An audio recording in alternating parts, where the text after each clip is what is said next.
याविषयी अधिक बोलण्यासाठी आपल्यासोबत प्रसन्न जोशी आहेत।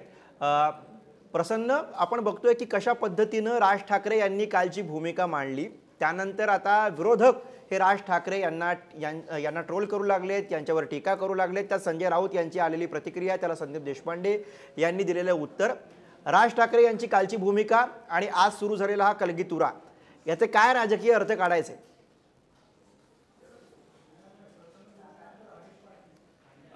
गुरुप्रसाद, हे कालच्यापासूनच सगळं सुरू झालेले आपण पाहतोच आहोत। सगळ्यात मोठी गोष्ट म्हणजे त्यांचे मनसेचे जे अनेक सरचिटणीसांपैकी एक आहेत ते कीर्तिकुमार शिंदे, त्यांनी सुद्धा खुली पोस्ट, ओपन पोस्ट लिहिलेली आहे फेसबुकवरती आणि ते लिहून निघून गेलेले आहेत। संजय राऊतांकडनं तर टीका होणं अगदी स्वाभाविक होतं, ती त्यांनी त्यानुसार अपेक्षेनुसार केलेलीच आहे। शिवसेनेच्या अन्य नेत्यांनी आणि बाकीच्यांकडून सुद्धा टीका होते। आपण खास करून आपण आपल्या पुढारीच्याच आपल्या डिजिटल पॉडकास्टमध्ये सुद्धा म्हटलं होतं की राज ठाकरे निवडणूक लढवण्याची शक्यता अतिशय कमी आहे, लढवणार नाहीत हेच शक्यता आहे आणि ते जवळपास स्पष्ट पण झालेलं आहे। एक मात्र नक्की, यापूर्वी सुद्धा त्यांनी लोकसभा निवडणूक न लढवण्याचा निर्णय घेतला होता, मात्र लोकसभा निवडणूक न लढवणं आणि यावेळी पूर्ण पाठिंबा देणं, याच्यामध्ये राज ठाकरेंनी एक राजकारण मात्र छोटंसं त्यांच्यापुरता, त्यांच्या पक्षापुरता केलेलं आहे, ते म्हणजे झाकली मूठ।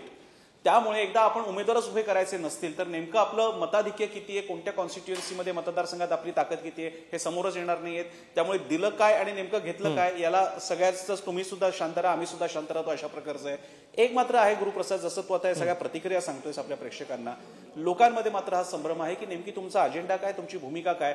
आपणच म्हणाला होता की एक ही भूल कमल का फूल, असं तुम्ही जाहीर सभेत म्हणाला होता। आपणच म्हणाला होता की मुंबई महाराष्ट्रापासून तोडण्यासाठी महापालिकेसाठी आम्हाला मतदान करा, कारण मुंबई महापालिका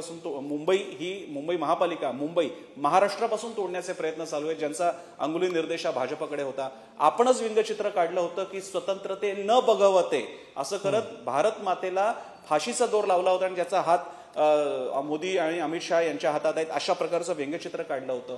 आपणच तोच लाव रे व्हिडिओचा आपण घोष केला होता आणि अनेक ठिकाणी व्हिडिओ लावले होते आणि खरंच भाजपची कोंडी केली होती। मग या सगळ्या पार्श्वभूमीनंतर आपल्याला नेमकं मोदींमध्ये काय चांगलं दिसलं, मग भाजपमध्ये काय चांगलं दिसलं? सगळ्यात मोठी गोष्ट गुरु, एक शेवटचा फक्त मुद्दा सांगायचा झाला तर राज ठाकरे म्हणतात की आत्ता पुरता पाठिंबा आहे, पण विधानसभेला मात्र स्वतंत्र लढणार आहे। मग आता जे तुम्ही पाठिंबा देताय ते सुद्धा महायुतीला देताय। आता सुद्धा मोदींना थेट पाठिंबा जात नाही ना, तो तुमच्या खासदारांपासून जातो। खासदार कोणाचे? राष्ट्रवादीचे आहेत, अजित पवारांचे, एकनाथ शिंदेचे आहेत आणि भाजपचे आहेत। म्हणजे तुम्ही महायुतीला अवॉइड करू शकत नाही। मग आता जेव्हा महाराष्ट्र सरकार विधानसभेच्या पातळीला याल, तेव्हा जेव्हा भाजप म्हणेल डबल इंजिन की सरकार, वरती मोदी आणि खाली महायुतीचं सरकार, मग तुम्ही कोणत्या मुद्द्यांवरती म्हणणार आहात की मी आता वेगळं लढणार आणि विधानसभेच्या बाबतीत लढणार आहे, मनसे वेगळं लढणार आहे? त्यामुळे या सगळ्यांच्या बाबतीत संभ्रम मात्र वाढत चाललेला आहे। आधी भूमिकांबद्दल होता, मात्र आता राजकारणाबद्दलचा आहे। आणि गुरुप्रसाद, अपेक्षा आहे की राज ठाकरे यांना कदाचित याबद्दल पुन्हा एकदा स्पष्ट भूमिका करण्यासाठी कदाचित ते पत्रकार परिषद येत्या काही दिवसात घेतील असा अंदाज वर्तवता येऊ शकतो। गुरुप्रसाद, अर्थात धन्यवाद प्रसन्न सर या विश्लेषणासाठी।